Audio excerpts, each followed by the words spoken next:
Sa lahat po ng mga Capricorn, hello po mga dude. Sa mga bago bumabalik at mga cross-watchers, ayos lang po ba kayo dyan sa kabilang screen? Mga dude, wow, Ace of Wands, Knight of Cups. Okay, so ibaba muna natin yung mga mensahe sa inyo. Nine of Pentacles. Ano to? Merong Five of Swords. Six of Pentacles at Four of Pentacles. Oh, wow! Six of Wands. Wow! Powerful na mensahe ito, Six of Wands. Meron kayong Nine of Pentacles, Six of Pentacles, meron kayong Ace of Wands. Wow! Good news to. Hindi lang basta good news. Great news ito mga dude. Winnings, victory, success. Knight of Cups, Four of Pentacles. Meron kayong, okay, so Five of Swords.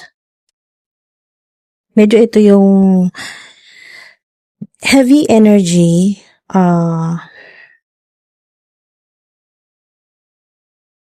nandito yung stress, yung pagod. Mga tao, okay, family members, mga kaibigan, pagod ka na sa pakikisama. Hindi ka makatanggi, tinitipid mo yung sarili mo para makatulong sa lahat ng mga nangangailangan sa'yo. Pero karamihan sa kanila ay hindi naman totoo sa'yo. Nakita ko dito yung hindi totoo sa'yo, may gossips, merong betrayals. Yan po. Yung pong mga tao na hindi talaga mapagkakatiwalaan. Kasama na po yung mga family members dyan. So nakikita ko dito na marami kang sinasakripisyo.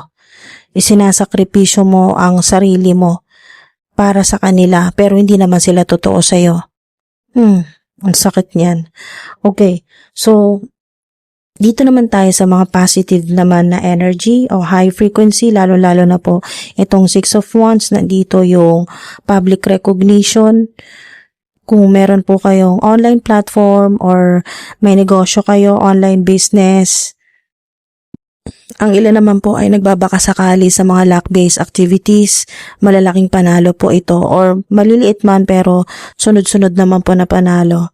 So, winnings, public recognition, kahit po hindi kayo public influencers, meron pa rin pong public recognition, yung marami pong makaka-appreciate ng inyo pong trabaho o yung ginagawa po. Hindi lang po yan, may reward din po kayo. May monetary gifts, wow, may bonus, incentives, promotion, may malaki pong pera na darating. Meron kayong bagong idea or bagong pagkakaperahan or bagong swerte na darating po sa inyo. Bagong inspirasyon. So, kung ano man po yung may kasalukuyan kang ginagawa or kakaumpisa mo pa lang ay magiging successful or kikita ng malaki. At yung mga tinulungan mo noon, sila naman ang tutulong sa'yo. Okay? Yung mga tinulungan mo noon, sila naman ang makakatulong sa'yo ngayon. Hindi man po lahat, pero may makakatulong talaga sa'yo. Lalo na po sa pera. Okay? So, nandito yung panalo sa trabaho, panalo sa ilan, luck-based activities, mga online trading, yan po sa nagbabakasakali sa online trading, online games, sa nagbabakasakali sa luck-based activities gaya po ng lottery, sweepstakes, ganyan po, mga raffle draws, yan po. Tingin na rin po tayo ng mga lucky numbers. Total nandito na rin lang. Okay, so meron kayong 7, 17, 15, 12, 2, 28, 10, 3, 16, 19, 6, 9, 14. At number 1. Meron po kayong 3, 5, 4, 6, 9, 6, 1. O maring may ganito pong numbers, kahit ano pong sequence, may mga ganito pong numbers sa inyong home address, sa inyong pong bank account number, or sa inyo pong cellphone number, mobile number, yan po. Confirmation po na sa'yo tong reading na to, sa'yo tong energy na to, na magiging matagumpay, successful, may promotion, or magkakaroon ng maayos talaga na career, yan po, or successful career talaga, at malalaking panalo din po, at bagong simula sa mga may gusto po kayong gawin, yan po, or kung noon ito ay libangan lang pero ngayon full-time na talagang masusuportahan ka. Malaking potential ito. Huwag mong ismulin ang Ace of Wands dahil napakagandang simula nito. Basta na umpisahan mo, talagang tuloy-tuloy na yan, lalago, magkakaroon ng talagang maganda, progress, expansion, matatag. Yan, yun talagang masusuportahan ka. Masusuportahan ka sa lahat ng mga kailangan mo. Be generous, okay? Ito yon. Generous na kayo siguro be more generous na lang. Okay? Mga dude, kasi marami kang natatanggap dahil nga generous ka. Mapagbigay ka, matulungin. Generous ka, mapagbigay, matulungin. Kaya naman hindi rin mailap sa'yo ang swerte. Kaya naman marami ding gustong tumulong sa'yo, magbigay sa'yo. Listen more carefully, then you will know. Yes. Diba? Yes. Sa'yo to, lalo na kung pagod ka na sa mga responsibilidad. Pagod ka ng, sa nakikita ko dito, lagi kang tinitake advantage. Kasi nga, generous ka. Tulong ka ng tulong, hindi mo alam kung anong ginagawa ng mga tao na to. Kapag nakatalikod ka, anong sinasabi tungkol sa'yo, anong ginagawa sa pera na itinulong mo. It's gonna be great.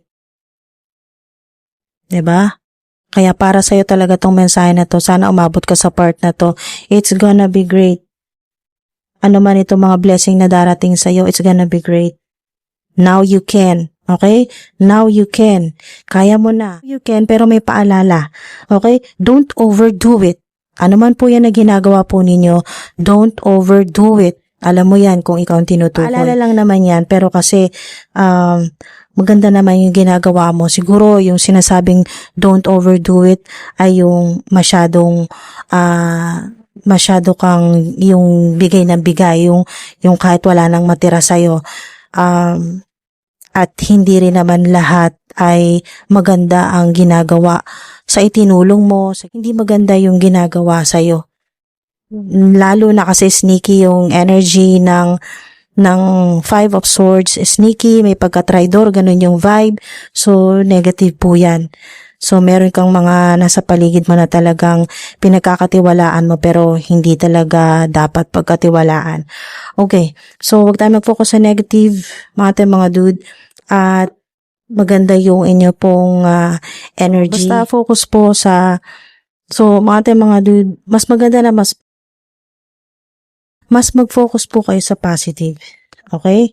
Balance. Kaya pala, yung reminder po sa inyo sa Book of Answers na don't overdo it kasi balance. Kailangan mo ng balance. Kumbaga nga, diba, merong black, may white, may dark, may light, may good, may evil, ganyan po. Basta balance. Don't overdo it. Kung ano man ginagawa mo, oo, napakabuti mo, napaka-generous mo, matulungin ka kahit wala nang natitira sa'yo. Pero pag ikaw naman ang wala na rin talagang makaalala sa'yo na tumulong. May pagkakataon na ganyan. Pero ngayon, iba na to, mga dude. Kaya nga natagpuan mong video na to kasi nga marami nang tutulong sa'yo. Okay? May support system na. Meron nang tutulong. May mga blessings na darating po sa inyo. So, huwag ka na masyadong mag-alala. Manifestation. So, kung kayo po ay nagmamanifest or Sinubukan niyo na po mag-manifest noon or i-visualize, mag-imagine ng mga magagandang mangyayari po sa inyo. Lalo-lalo na po yung bigat ng mga responsibilities po ninyo, yung dami po ninyong responsibilidad sa lahat. Hindi ko nakikita dito na sa pamilya lang responsibilidad. Parang pati sa mga kaibigan mo, sa mga taong malapit sa'yo, parang lagi kang may responsibilidad na hindi mo naman talaga dapat lahat binibitbit or hindi ikaw talaga dapat ang lahat gumagawa ng solusyon or naghahanap ng solusyon. So manifestation, kung ano man yung minamanifest po ninyo, nandito na. Okay? Pinakita na dito na yung minamanifest mo na magandang opportunity na darating sa'yo, panibagong buhay, magaan, masagana, successful, at ma-recognize na yung lahat ng pinaghirapan mo, magtagumpay ka, nasaan ka man, saan ka man nagtatrabaho, ano man yung ginagawa mo, work from home ka man or sa ibang bansa, overseas, or ano man po yung pinagkakaabalahan po ninyo, pinagkakitaan or online platform naman po sa ilan kasi may public recognition dito sa 6 of Wands. OFW sa ilan, ito po 9 of Pentacles. Basta kung ano man po yung trabaho po ninyo, maliit man o malaki ang sweldo, ay may talagang panalo. At may mga unexpected pa na tulong at mga unexpected din po na pera, malaking pera na darating sa inyo, or pwedeng panalo po ito or may magbigay sa inyo, may tumulong po sa inyo, or may magpahiram po sa inyo, lalo na kung kailangan mo ng pera. Yan po, may guardian po kayo. Significant din po sa inyo ang itim na pusa. Okay? Maring may alaga ka or may nakasalubong ka or may nakita ka nito sa picture, video, drawing, kahit anuman po na may kinalaman sa black cat. Yan po, itim na pusa at palaka. Okay? Kung may makita po kayong frog, palaka. So, isang simbolo din po ito na meron po talaga kayong guardian spirits. Mula pa po nung bata pa po kayo, meron na talaga kayong guardian spirit, guardian angel, or ancestor nyo po ito. Or, ito po yung yumao po na mahal sa buhay. Okay? This is loved one na mula pagkabata ay nakagabay na po sa inyo. Wow. So, yan po mga dude, sana may nakuha kayo dito na makatulong sa inyo, magbigay ng inspirasyon, maging gabay, pero gamitin nyo pa rin po yung inyong intuition, yung sarili po ninyong judgment, yung discernment sa mga magiging desisyon po ninyo. At ayun po, huwag niyo po lahat kunin, i-disregard o skip o rebuke niyo po yung mga hindi niyo po gusto na energy at kunin niyo lang po yung mga high vibe na energy na makakatulong po sa inyo na magpataas ng inyong vibrational energy o ng frequency po ninyo. Okay, so hindi kayo pinababayaan ng Divine Universe at lagi kang may gabay, lagi kang may pumoprotekta sa iyo, may guardian spirit, may guardian angel kayo. Ginagabayan din po kayo na balansehin palagi yung mga nangyayari po sa inyo, lalo na kapag nasosobrahan na, okay, nasosobrahan ka na ng kabutihan, yan po, na ang balik naman sa iyo ay hindi po maganda, inaabuso o kaya po ay talagang kasamaan ang ibinabalik sa iyo. So, hindi po maganda yon kahit naman po sino. Hindi po matutuwa sa ganon. So, balanse. Tinutulungan ka ng Divine Universe ng mga guardian spirits mo para balansehin ang inyo pong energy, yung sitwasyon, or kung nasaan ka man, naging balanse para nasa ayos ang lahat. Okay? So, hindi ka mahirapan. Hindi ka patuloy na mahirapan. Yan po, mga dude, sana po ay umabot po kayo dito hanggang sa dulo. Narinig po ninyo yung mga mensahe na dapat ninyong marinig. Maraming salamat po. Ingat po. Thank you po.